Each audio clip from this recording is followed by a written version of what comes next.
All right, welcome back to the Falling Forward Studios. Today I got Matt Wickstrom. Welcome. Howdy, Lance. Thanks for having me, man. No problem, Big man. fan of you. It's a pleasure to be on here. Well, I've been wanting to have you in here for a while, and I was trying to think about when we first met, and I know it was back in the day when you were at, you had a radio program, and I think Micah Howard was in town. Yeah, but I had Mike on there, that's for sure. And that was the first time that I came into to your studio, and I think that was the first time that I met you. But you had a lot of cool things happening, and I was like, and you've always got something cool happening, and I want to kind of dig into that, man. Yeah, and see man, what, happy you know, to. kind of like the beginnings, what got you into, you know, the radio side of thing, the interview side of thing, and then your journalism, some of those, you know, early inspirations that got you into that. And also, you know, part of the show is a cigar review, and we both got some cigar here. Well, I got a blackened M81 Maduro to the core.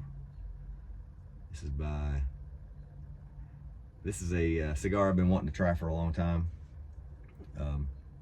It's a Maduro wrapper and also the dark tobacco filler. So it's going to be a stout one. What you got there? It's a I think it's a Partagas, if I'm saying that right. Yep. So that's, you know, we got to cut these up. Let's go ahead and cut them, and then we'll light them up while we talk about some of your background, man. Like, where are you from? And let's start at the beginning. Like, where are you from, and what got you into what you're doing now? Well, originally from Lexington, so Kentucky boy through and through.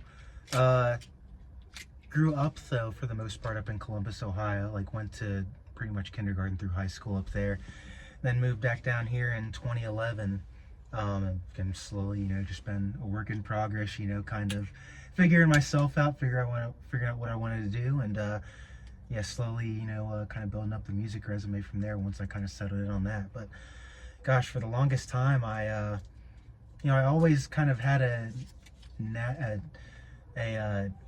knack for writing, I guess, so to speak, and just a weird obsession with like holding on to and remembering like really obscure facts and stuff, mostly revolving around sports. You know, I grew up, and still am a huge sports nut, but especially growing up, you know, in the 90s and early 2000s, was really into NASCAR and NFL and all kinds of other stuff. And I always remember my mom, you know, telling me, because I used to be a huge Jeff Gordon fan growing up, like, she'd like just ask me like a random question, like how many races, or where did Jeff Gordon win in 1998, or you're just some random spiel like that, and I could fire it off right away. So I just always had this just weird, you know, obsession, knack, whatever you want to call it, for remembering really random stuff like that. And so for a long time I thought I'd get into sports journalism, then got to UK, going to school there, and got involved with the paper.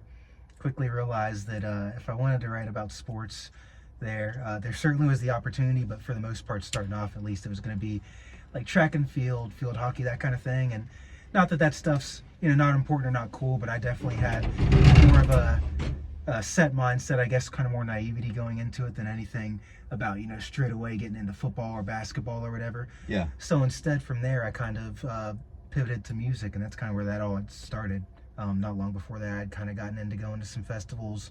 So you could have taken that path, gotten into like a sports journalism and you know, talk show kind of situation where you're talking about sports all the time. Yeah. But what was that catalyst that like directed you towards the music? Well, like I just started to say, you know, probably I guess not right before UK, but I guess starting back maybe when I was in middle school age, I started going to some festivals here and there with my dad, Tom, who you know very well. And for a while, it was just kind of something I would do for fun here and there. It wasn't something that was like super regular in my life. Not that I didn't consume music, but in terms of going out to shows, festivals, regular, that kind of thing. But over the years, I kind of got slowly doing it more and more. And then, you know, when the opportunity at the paper came about and I kind of balked at the sports thing, the music just kind of seemed like a natural shift. You know, there was some opportunity still at the paper for some arts and entertainment and that kind of you know, writing coverage, so it fit right into that. And what kind of era was this? Like, this would have been mid to late 2010s, like 2015, 2017 kind of range. Yeah, so 7, 8, 9 years ago. All right. Crazy, I think it was that long ago already. Shoot. And that was kind of before the big boom that happened. Or it right before, kind of right as it was starting, because I guess that was kind of like, that would have been kind of like in between, like Sturgill wise, you know, like Meta Modern and Sailor's Guide, I guess, because Sailor's Guide was 2017 or 16 maybe. But yeah, it was right as a lot of that was starting to really boil over and whatnot, and I feel like it's still, you know, boiling over to this day. Really, it hasn't stopped. But yeah, it was even before, you know, Tyler Childers came around and all that. Yeah. So yeah, a lot has happened since then in our little music world. It really has. There's been a lot of things that have happened, and it's interesting to see the evolution of things, how they continue to evolve. And you want to. This is a that cigar would be better with a flat cut, but I do not have. I do have a punch. I keep it on my keychain. All you do is you kind of take that and you dig it in and you kind of carve the end out. Do you mind doing it for me? Because I'll I'll just make myself look like a fool. Well, and I don't mind asking you, even though we're on camera. All right. Right there. Yeah, that's like an art right there. I would have just ruined the cigar trying to do that. I'm liking this blackened. It's a. This is a great cigar. Now this is kind of a. I paid like $18 for that cigar, and I normally don't like doing that, but I'd watched some videos and I was like, I wanted to try it for myself. I guess the Drew Estate. There's a distillery, and also the lead singer of Metallica kind of joined in together and make the cigar. Is there anything, if you went back to where you're at the very beginning, that you would have told yourself about where you're going to be now, as a motivation kind of thing? Like, were there any times where you doubted yourself, or where you thought maybe this isn't the right path? Because you've hit a great place in your career right now, but if you could go back in time and tell yourself, like, advice one way or the other, what are some things that you might take from that? Well, first off, great question, man. I feel like you mentioned like self-doubt and things like that. I feel like that's something I've dealt with a lot, and even, you know, still to this day deal a lot with. Not that I don't feel like I'm in a good space with my journalism, because like you said, I've come a long way. I'm doing some really good stuff right now, and I'm fully aware to that. But at the same time, you know, journalism's just in a weird place nowadays, just with the way people consume stuff and things like that, and just, you know, the financial state of media publications, and, you know, what's just feasible for them, you know, in terms of what you know, money they have coming in and ad revenue and stuff like that. So there's a lot of self-doubt that's come along, just in terms of, you know, modern day, not necessarily in terms of my abilities, but just the state of the industry. But aside from that, gosh, if you talk about looking back, like advice or stuff I would say to myself 10 years ago, gosh, it's night and day. You know, I don't even know if I really thought any of what I'm doing now would have been possible 10 years ago. Not that I didn't kind of have that dream, or, you know, a glimmer or thought of that in my head, but you know, gosh, back in the day, I was just yeah, it was just I was in a totally different world, man. It's crazy. I was working, you know, almost 40 hours a week, you know, in Kroger, just, you know, going in at 6 in the morning and doing that all while I was going to school. So it was just a lot to juggle at the time, and yeah, I started doing a little bit of music writing, but I could have never imagined it really turning into this. It was kind of more just maybe something I thought of as a hobby, you know, on the side. So to have it turn into an actual career now is really is a dream come true. I know it probably sounds kind of cliche, but I guess.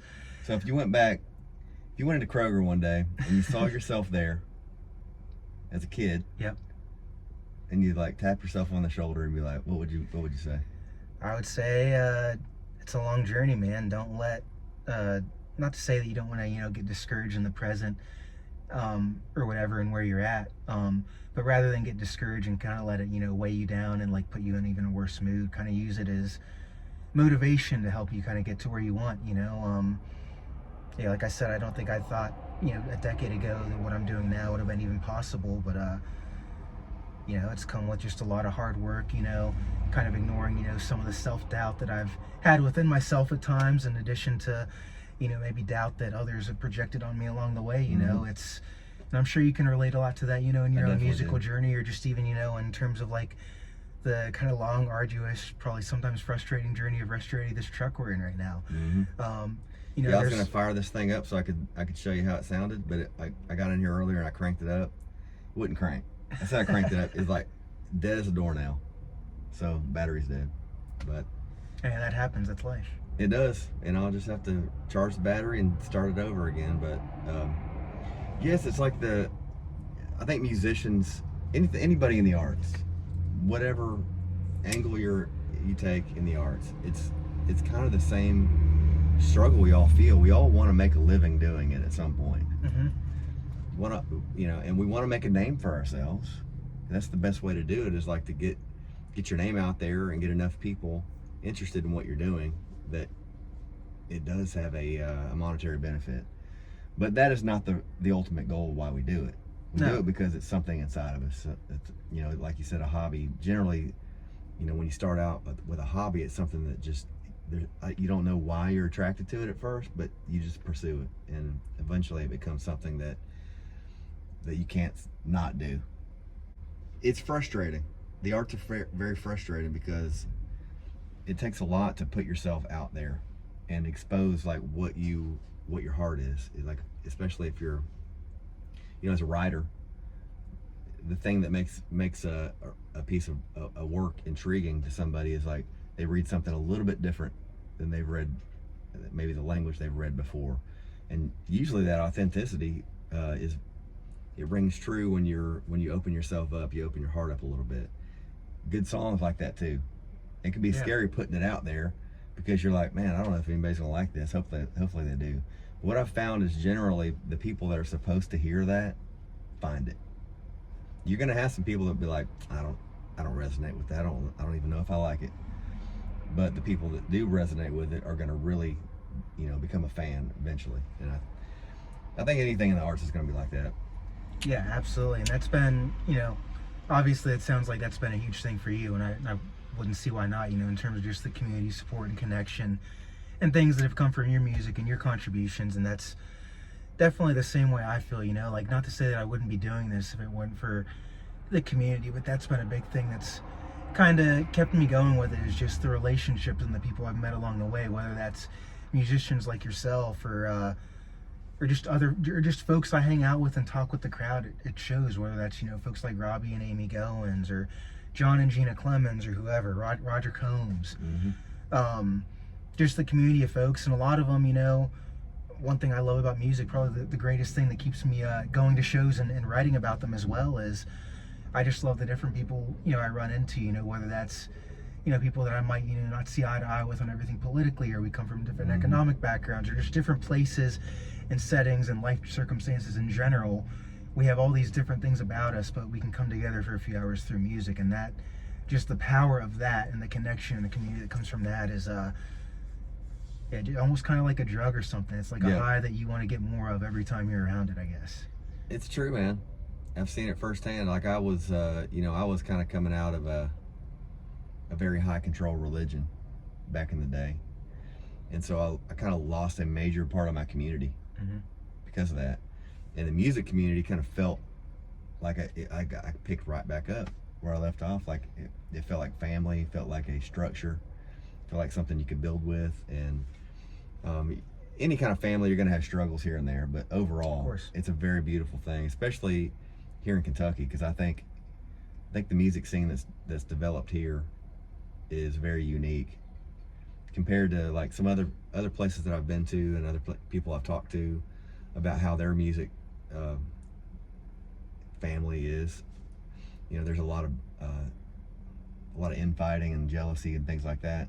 And I think that's one thing that made Kentucky music so special for such a long time, and still does, is the fact that we all try to help each other out. And for the most part, you still get little things here and there, and any family you're going to have that. But overall, it's been a very beautiful thing, and it's like it's added to the fertility of the ground that we're growing in here in Kentucky. Very much kind of a rising tide lifts all boats scenario. Yeah. But I want to say on that note, kudos to you, because I feel like you've been a really big part of that. Not only with stuff like this, but I feel like I don't know if it's going on anymore, but I know for a while you were doing the BBH Spotlight over at Bluegrass Barrel House in Richmond, and I always enjoyed going to that. I know I didn't make it to every one, but you always did a really good job of bringing in a lot of different folks, whether it was kind of maybe some more established names or people just starting off, cutting their teeth, in addition to kind of using it to workshop your own stuff. So I wanted to let you know that's always something I was really grateful for, and I know, or I'm sure that everyone that you've had featured on there throughout the year or two that you did it, was very grateful for the opportunity as well. So thank you for doing what you do. Thanks, you've man. done to kind of build the scene as well. I appreciate that. It was I was talking to Rayla about possibly bringing it back. Okay, sweet. And I love that. She's trying to see if it could work out, but I also understand that like sometimes there's a little special moments that happen, and that's all they are. Mm-hmm. And then sometimes it's good to move on to something else. But BBH has grown quite a bit since we started the BBH Spotlight, and now it's kind of it's turned into a college institution there in town. Like where it's just packed out all the time with DJs and college kids, and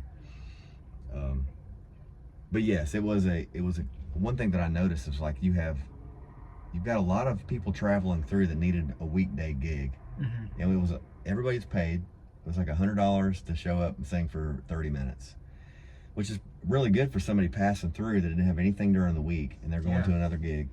So I knew we were going to get some bigger names that were passing through looking for a gig like that. And also it was a good opportunity to have up and coming artists that didn't ever, they were just starting out, to be able to mix with those other more well-established names. So I just thought it was a good thing for what it was, and if it can come back, it'd be great. But another thing was that I started getting really busy with my own schedule. So even though I was booking it and doing the flyers, I couldn't always be the host. Yeah. And I think that's where I don't know what exactly it started fizzling out around that time, but I talked with Jessica Blankenship about it, and she was like, she used to come to the show or even watch the lineup and watch some of the videos that I post, looking for other artists to book on other things. Mm-hmm. And so, sometimes you're the vehicle for getting another person to where they need to be. And it's like, I think we all are on our own path one way or the other, but every once in a while, sometimes you need some help, and sometimes you need to help other people. And that's what the thing that I've seen really stands out as special in this area, especially because people shouting each other out and promoting their music. The local radio scene here is incredible. Like you can turn on a radio station around here and listen to original music, which is a rarity. Mm-hmm. And we have 3 or 4 stations around here that do that. Now, you're working with the Hound right now, right? 96.1. Sure am. Mm-hmm. So how did that happen? And you have Wick's Picks. Yep. Is that a weekly show? Yep, it's weekly. Airs Wednesday nights, 7 p.m. Eastern time. Wick's Picks. Yep. So if you're listening out there, tune in to 96.1 The Hound. They have an app.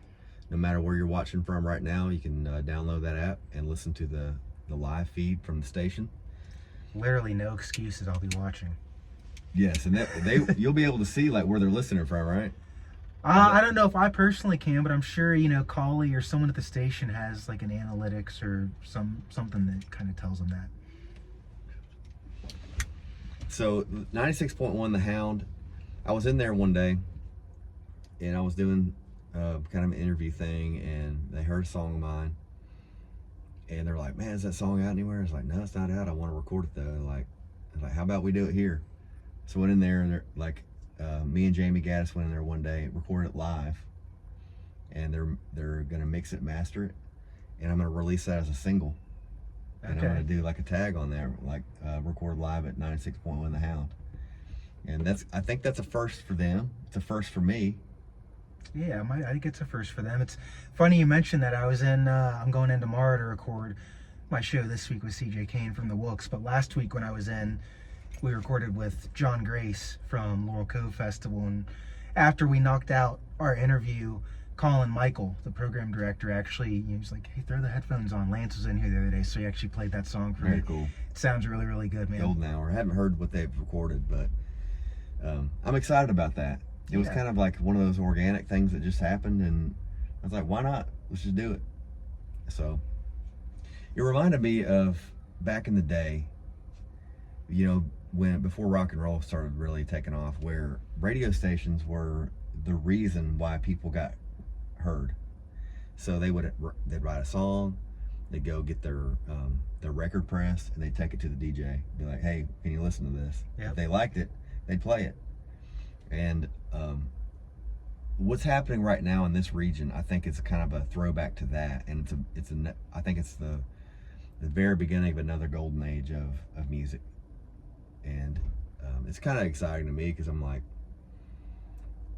what do I have to lose? I'm just going to record something, put it out there, and see what happens. But yeah, that just felt right. It felt like what they're doing is really pure and really good.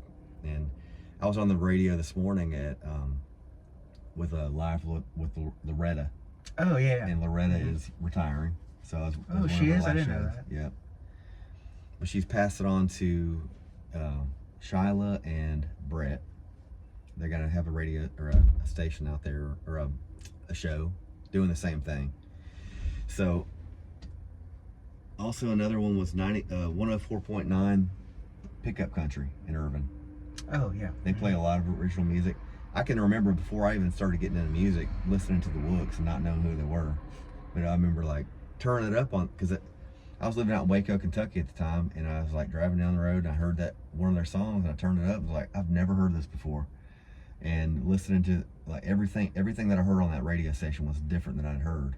But that was the very beginning of that's before I went to Kicking It on the Creek and started kind of like deep diving into what this region had. Mm-hmm. So what is the next thing kind of on your bucket list of things to do, and what are your kind of dreams and aspirations? What are your kind of like the bucket list items? Gosh, another good question. I'm like I said earlier, I'm really happy with the work I've been doing, and it's kind of been a slow grind getting to where I am now.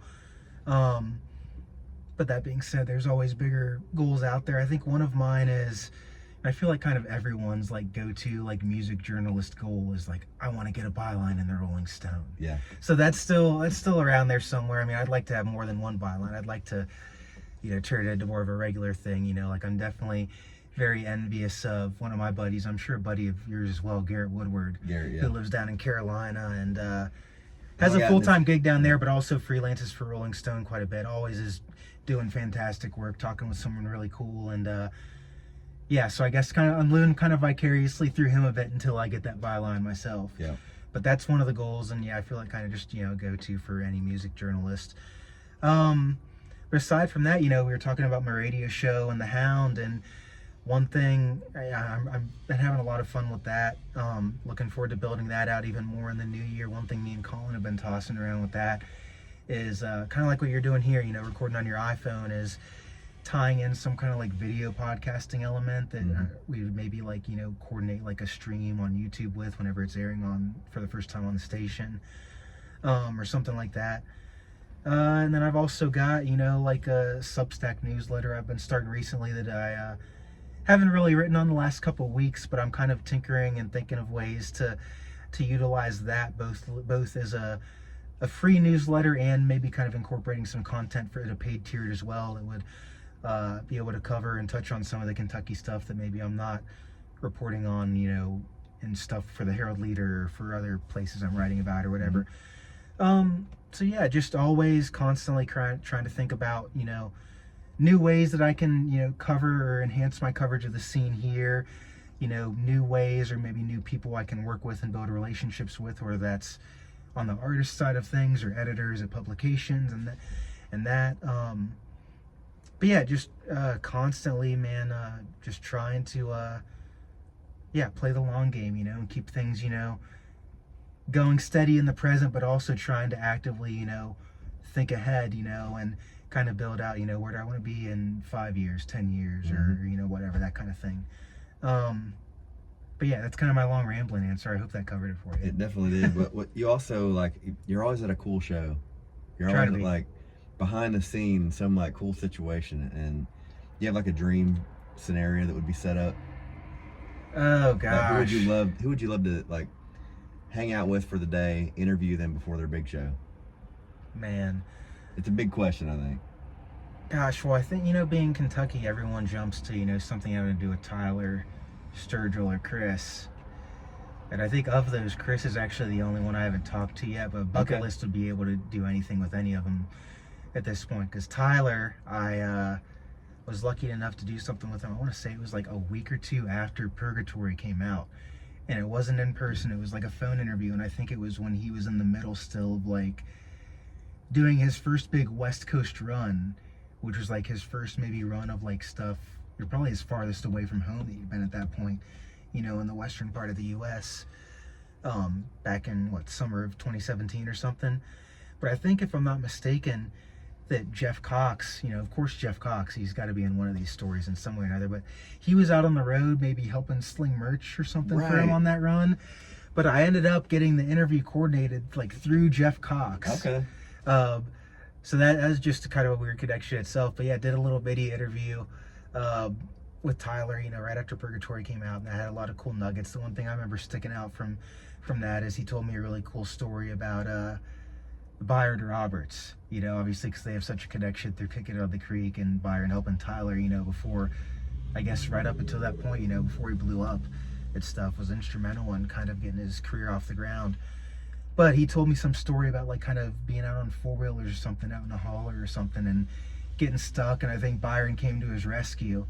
But that was a cool little story, and even kind of looms larger in my mind now, considering, what Byron's been going through the last couple of weeks, with the tumors or whatever in his head, and just all the stuff he's been dealing with. I've been thinking about him a lot.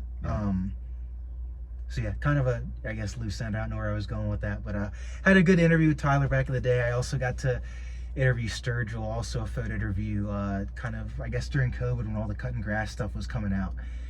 And that was really cool because that was my first interview that appeared print in a magazine. It was actually the cover story for Bluegrass Unlimited. I want to say maybe like their January 2021 issue or something like that. But got to interview him. I got to interview like everyone involved with that project. Got to talk with Miles Miller and Stuart Duncan and Mike Bubb and Sierra Hall, all the different instrumentalists that played with him on it. Dave Ferguson, who produced it.